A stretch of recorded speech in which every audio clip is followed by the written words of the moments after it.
interrogations that break the soul, torture that leaves scars, both visible and invisible, mock executions designed to fill every waking moment with terror. For nearly half a century, Iran's Evin Prison has stood as one of the world's most notorious sites of repression, a place so infamous that even its own guards have described the conditions as, quote, unacceptable.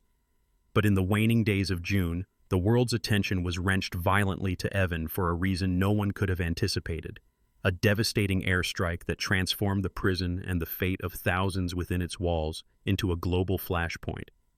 What does it mean when a symbol of unchecked state brutality becomes a target in a broader, more dangerous conflict? And how did we get here? To truly understand the gravity of this event, let's rewind the clock.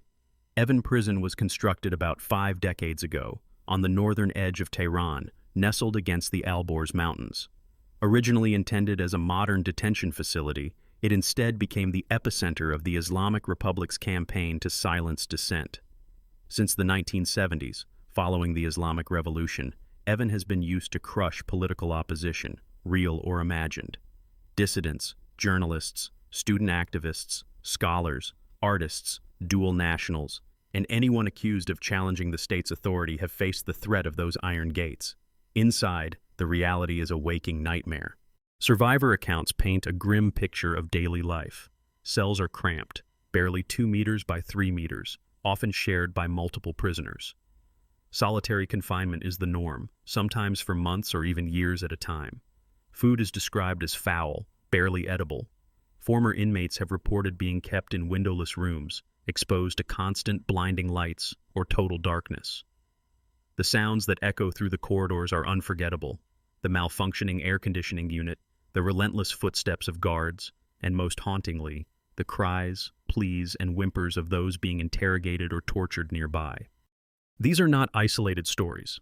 Human rights organizations, including Amnesty International and the Center for Human Rights in Iran, have documented a litany of abuses: floggings, electric shocks, simulated drownings, waterboarding, sexual violence, forced feedings of chemical substances, and deliberate deprivation of medical care. In 2021, the anti-regime group Adelat Ali hacked Evin's CCTV system and leaked footage to the world.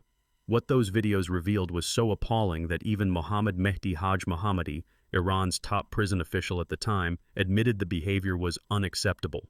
The images showed prisoners being beaten, sexually harassed, and left in overcrowded, filthy cells.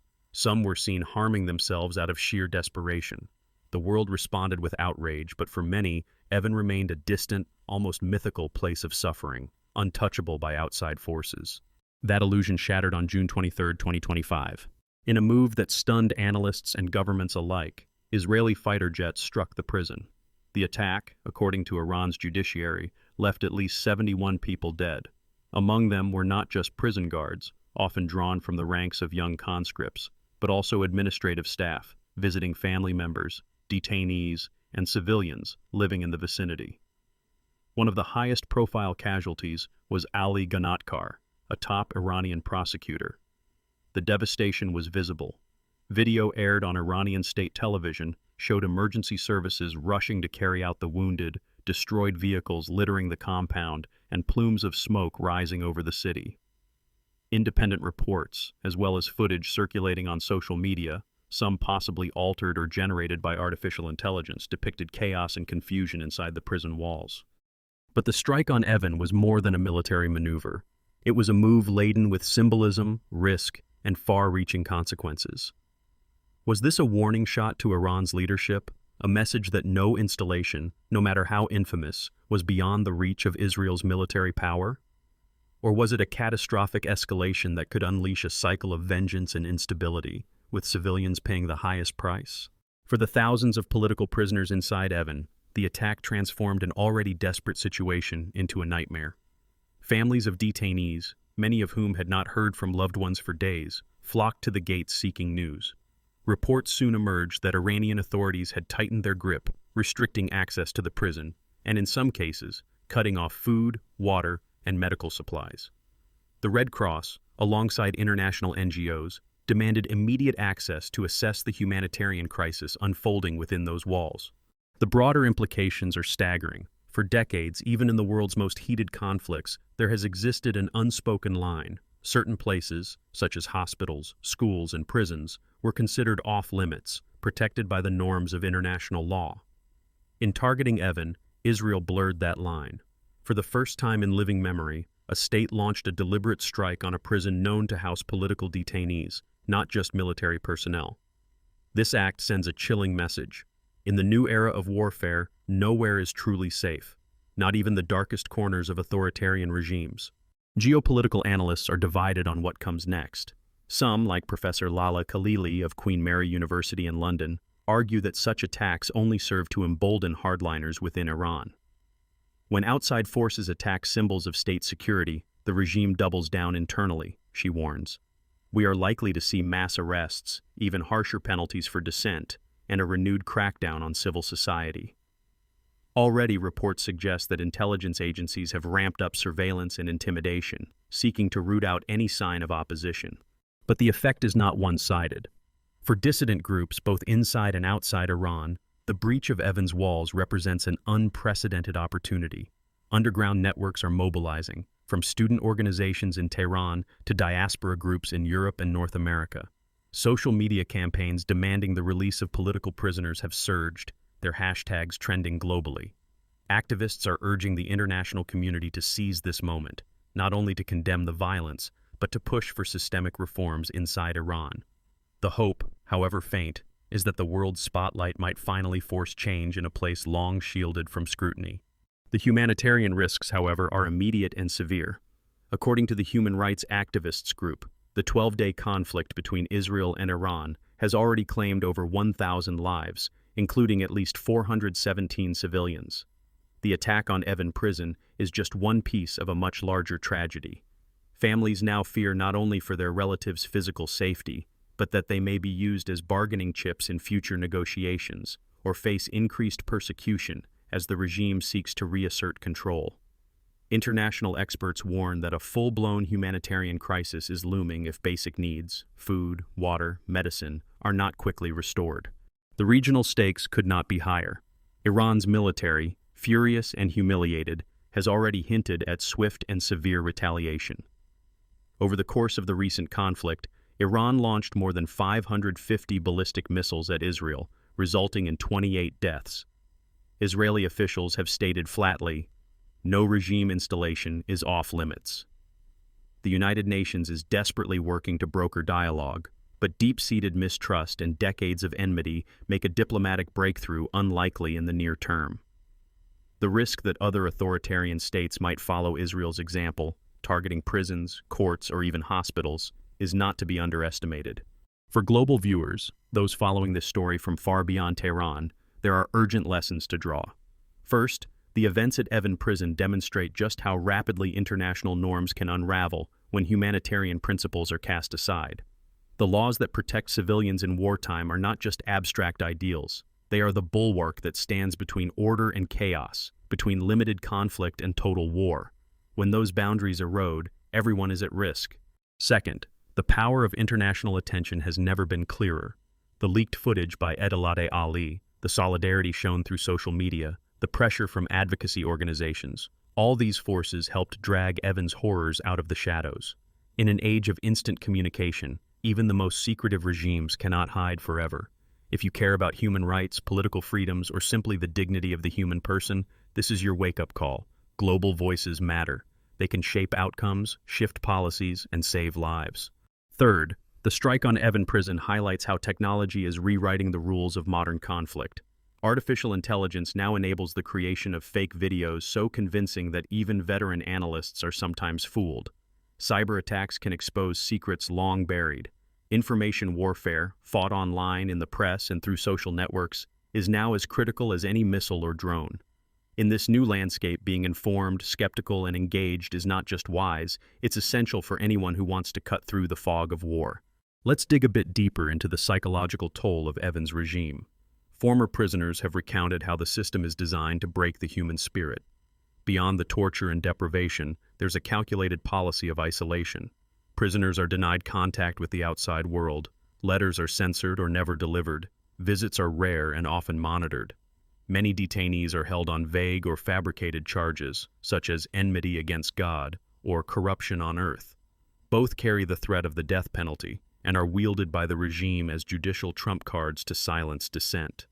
The uncertainty, the sense of powerlessness, the knowledge that the world may have forgotten them, these are the invisible shackles every Evin inmate carries. Consider the case of Kylie Moore Gilbert, an Australian academic arrested in Iran while attending a scholarly conference. She spent more than 2 years inside Evin, accused of espionage on what the Australian government described as baseless allegations. Moore Gilbert was eventually released as part of a prisoner swap, but her experience, like that of so many others, speaks to the capricious nature of justice inside Evin's walls. After the strike, she posted on social media, "Every single person who has ever passed under these gates or has been forced to stand outside them to film the regime's propaganda will be staring in disbelief at these scenes." Even children are not immune from Evin's reach. There are documented cases of children born within the prison, growing up behind bars as their parents serve sentences for political activism. One man, born in Evin, later spoke of visiting an ugly green hallway, a memory that haunted him long after his release. The trauma inflicted inside those walls reverberates across generations, shaping the lives of not only prisoners, but their families and communities. Let's not forget the broader historical context. Across the 20th and 21st centuries, prisons have often become focal points in struggles between regimes and their opponents. Think of Robben Island in apartheid South Africa, where Nelson Mandela spent nearly 3 decades, or the infamous Lubyanka in the Soviet Union, a place synonymous with torture and fear. In each case, these institutions were used to terrorize, but they also became symbols, rallying points for resistance, and eventually, for change. The attack on Evin may one day be seen as such a turning point. But what about the future? The potential scenarios are fraught with uncertainty. Some experts believe the strike could provoke a new cycle of violence, as Iran seeks revenge and Israel doubles down on its policy of deterrence. Others argue that it could trigger a reckoning within Iran itself, as the regime's vulnerability is exposed and opposition groups gather strength. There is even speculation that further international sanctions could be imposed on Iran, deepening its economic isolation and fueling internal unrest. Diplomatic intervention remains possible, though the obstacles are formidable. The United Nations Security Council has called for dialogue, but neither side appears willing to back down. The International Atomic Energy Agency has weighed in, noting that while the recent conflict caused severe damage to Iran's nuclear infrastructure, the country retains the capacity to rebuild if it so chooses. This suggests that the strategic impact of the attack may be limited, unless, of course, it serves as a catalyst for deeper change. The fate of Evin's prisoners now hangs in the balance. Some may be released as part of future negotiations, while others could face harsher treatment as the regime seeks to reassert its authority. There are credible fears that prisoners might be transferred to even more secretive facilities, out of reach of international observers. Meanwhile, families wait in anguish, uncertain whether their loved ones are alive, injured, or dead. Here's a little-known fact. Even among Iran's power elite, there is private acknowledgement that Evin's conditions are indefensible. Insiders have leaked that senior officials, in confidential conversations, have expressed horror and shame at the abuses documented inside the prison. Yet, until the recent strike, there was little pressure to act. For decades, global powers largely looked the other way, prioritizing diplomatic interests over human rights. The bombing has forced uncomfortable truths into the open, making silence impossible. So, what can ordinary people do in the face of such overwhelming events? First, stay informed. Seek out reliable sources, question propaganda, and share stories that matter. Second, support organizations working to protect human rights, whether through donations, advocacy, or simply raising awareness. Third, make your voice heard. Write to your elected representatives. Participate in campaigns calling for the release of political prisoners and for accountability from all parties involved. Remember, history is shaped not only by governments and armies, but by the actions of individuals, by people who refuse to look away. The story of Evin Prison is not just about Iran and Israel, about regimes and rebels. It is about the universal struggle for dignity, freedom, and justice. Whether this moment leads to further violence or sparks overdue change depends, in part, on all of us. If you found this analysis eye-opening, subscribe to our channel for more in-depth coverage of the world's most urgent economic, technological, and human rights turning points. We bring you the stories that others overlook, the hidden connections that shape our world. Share your thoughts below. Do you believe this attack marks a true turning